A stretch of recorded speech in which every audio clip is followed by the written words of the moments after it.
Bindi is doing so much better now. So things like a lot of travel are a bit challenging for her at the moment. And so she'll be here next year to celebrate this wonderful night. There is a particular kind of grief that never fully leaves a family.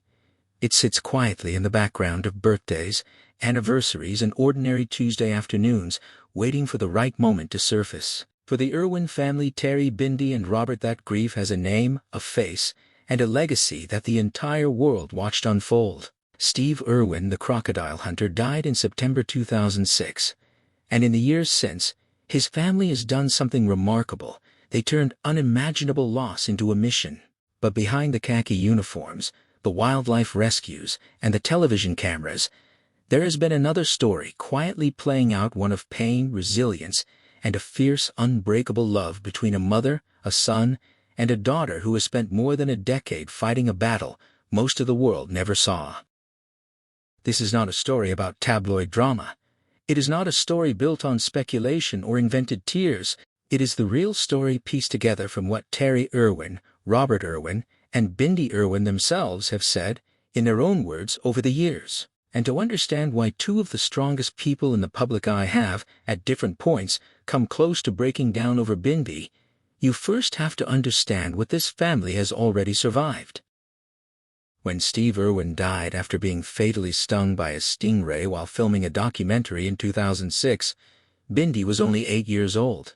Robert was not yet 2. Terri Irwin, an American who had left her old life behind to build Australia Zoo alongside her husband, suddenly found herself a widow, a single mother, and the reluctant steward of a global wildlife conservation empire all at once, in front of the entire world.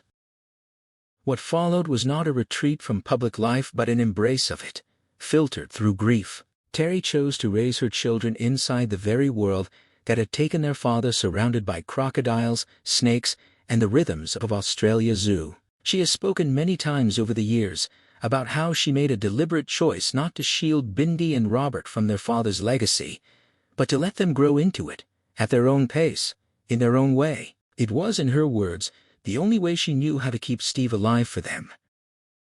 Bindi grew up faster than most children do.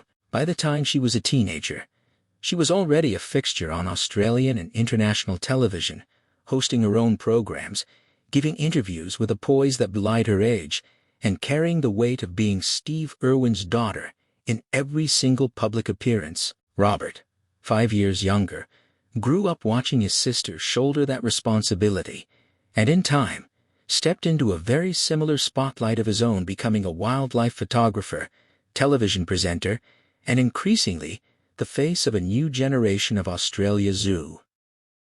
For years, the Irwins presented a certain image to the world: unshakable, endlessly positive, always finding hope even in tragedy. And in many ways that image was true.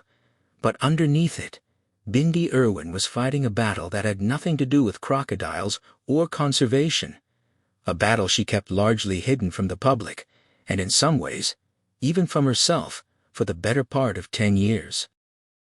To really understand why this family reacts the way they do to any sign of one another's suffering, it helps to look at how each of them individually processed the loss of Steve. Terri Irwin has, over the years, been candid about the fact that grief never fully resolves itself, it simply changes shape.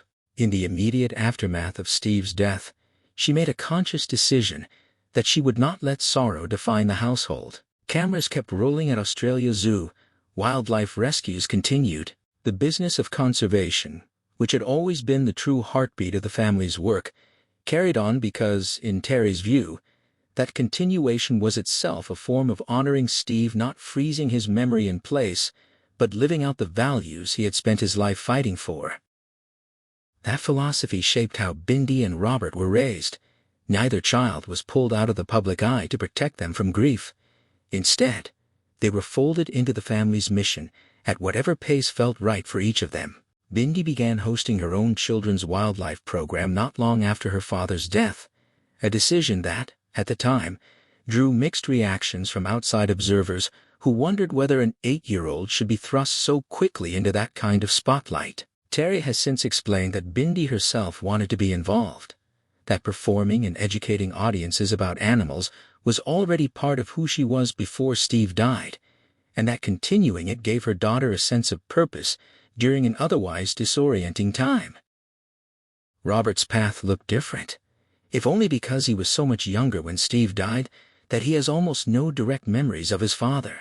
Much of what Robert knows about Steve comes from home videos, stories from his mother and sister, and the countless hours of archival footage housed at Australia Zoo. In interviews over the years, Robert has spoken about the strange experience of feeling deeply connected to a parent he can't actually remember, a connection built entirely through the testimony of the people who loved him most. That dynamic has made Robert, in many ways, the family's most visible torchbearer for Steve's specific communication style: the enthusiasm, the physicality, the instinct to get as close to the animals as safety will allow. In March 2023, Bindi Irwin did something she had never done before. She sat down, opened up her social media, and told her millions of followers a truth she had been carrying in silence for a decade. She revealed that she had been diagnosed with endometriosis, a condition where tissue similar to the lining of the uterus grows outside of it, often causing severe pain, fatigue, and a long list of other debilitating symptoms.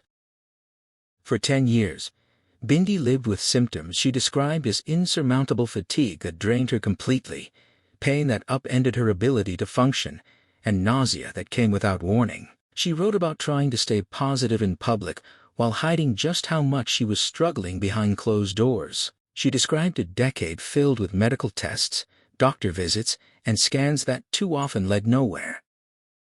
Perhaps the most painful part of her story wasn't the physical symptoms at all. It was the years of being dismissed. Bindi has spoken about doctors telling her that what she was experiencing was simply something women have to live with, that there was nothing seriously wrong. That kind of medical gaslighting, as she and countless other women with endometriosis have called it, can be almost as damaging as the disease itself. It tells a person that their own pain they feel every single day isn't real, or at least isn't worth taking seriously. Eventually, a friend helped push her toward a decision she had been too afraid to make: surgery. It was, by her own account, terrifying, but the alternative, continuing to watch every part of her life get slowly torn apart by pain she couldn't control, was worse. When she finally went under the knife, doctors found something that validated everything she had been feeling for a decade. In her initial surgery, they discovered dozens of lesions, along with a cyst filled with old menstrual blood, some of the lesions deeply embedded and difficult to remove. Bindi described the moment of diagnosis, after 10 years of being told nothing was wrong, as something close to indescribable relief. Finally, there was proof. Finally, someone believed her. She thanked her family and friends who had walked that decade-long road with her, and she thanked the doctors and nurses who at last took her pain seriously.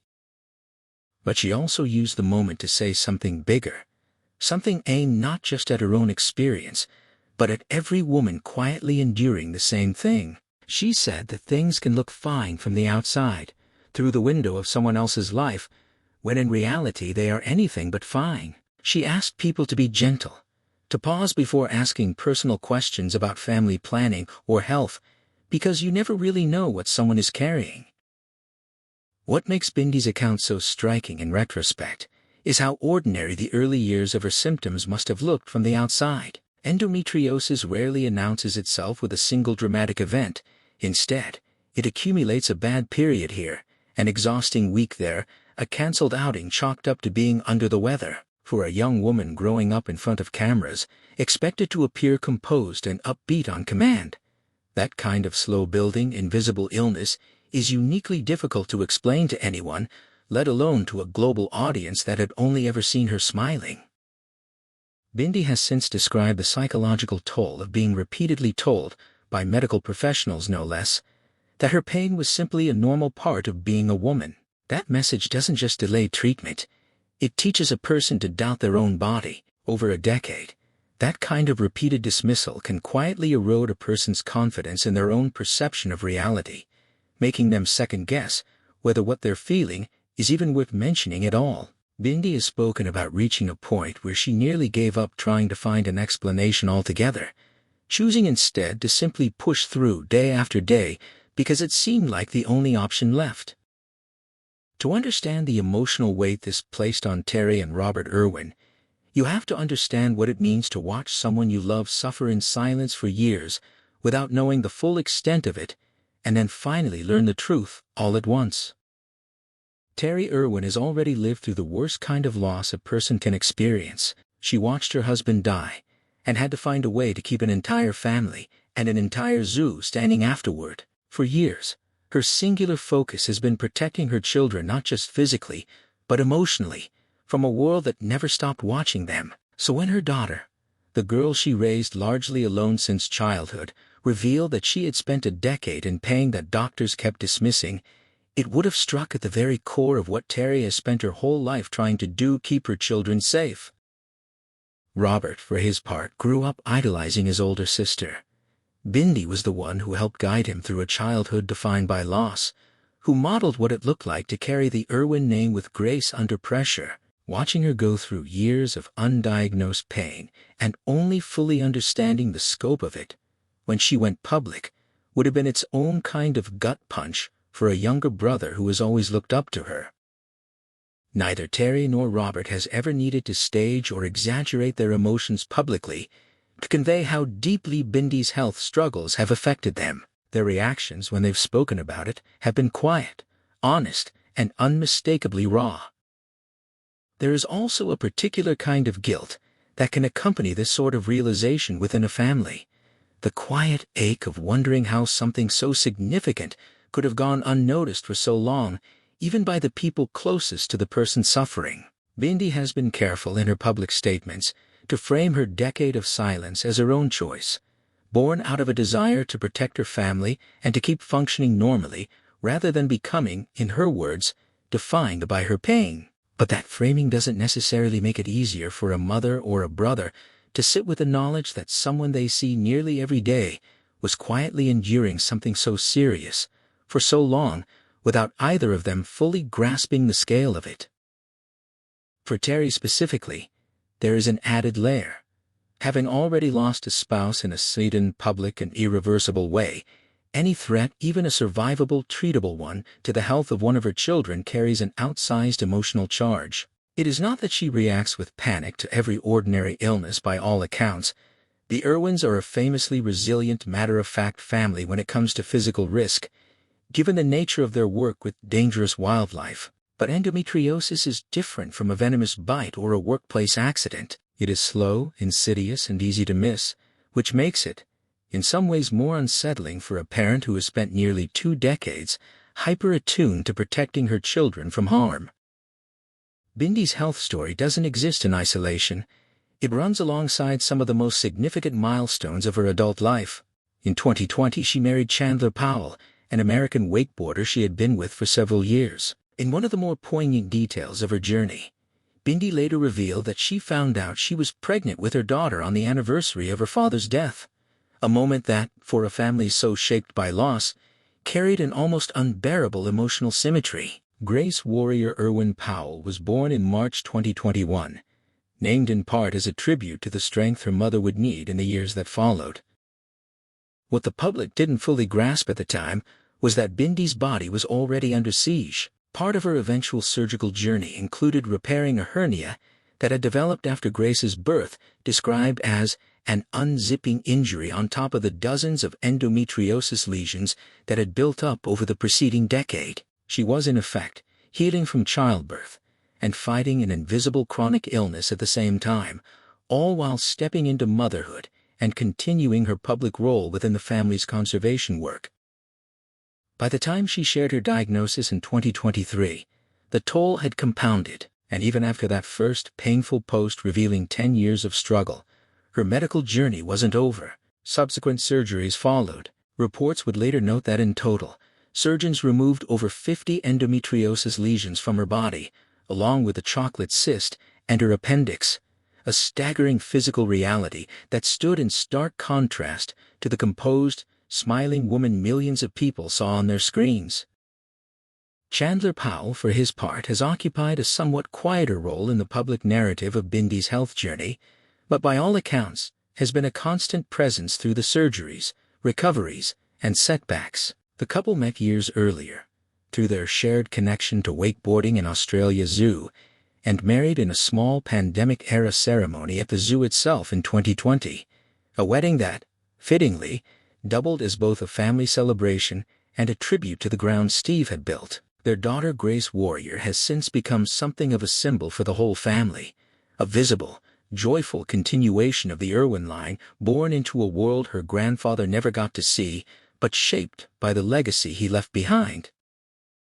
It's worth noting, too, that Bindi did not put her public-facing work entirely on hold during this period. She continued to appear on the family's television programs, continued to host events at Australia Zoo, and continued to show up for the causes her family has always championed, all while privately managing a chronic illness that most of her audience knew nothing about. That kind of sustained public performance, maintained through years of undiagnosed physical pain, is itself a testament to the discipline and resilience the Irwin family has cultivated since Steve's death. It is also, from the vantage point of Terri and Robert, part of what makes Bindi's story so quietly devastating in hindsight, the realization of just how much she was carrying, in silence, while still showing up for everyone else.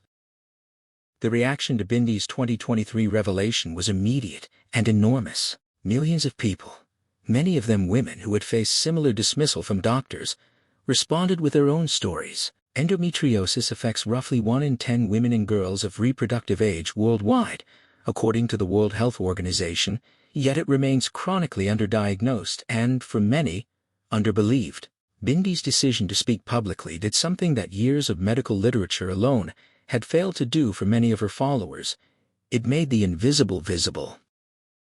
For Terri and Robert, watching Bindi step into that kind of vulnerability in front of millions of strangers must have been its own complicated mix of pride and heartbreak. Pride, because their daughter and sister was using her platform to help other women find the validation she had been denied for a decade.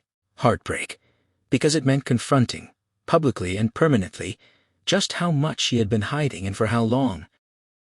In the months that followed her initial post, Bindi took her advocacy further, appearing on podcasts and in interviews dedicated specifically to women's health, where she was able to speak at greater length about the specifics of her experience, the years of being told her symptoms were normal, the moment a doctor finally validated what she'd been feeling, and the strange, complicated relief of receiving a diagnosis that, while serious, at least gave her something concrete to fight. She has spoken about how frustrating it was to watch doctor after doctor wave away her concerns, treating chronic, escalating pain as an inevitable and unremarkable part of womanhood, rather than a symptom worth investigating.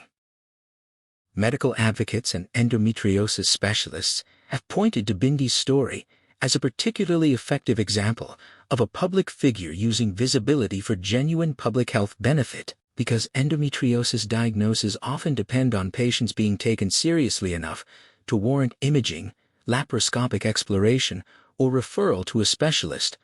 Public testimonials like Bindi's can measurably shift how willing other women are to push back against dismissive medical advice. In that sense, her decision,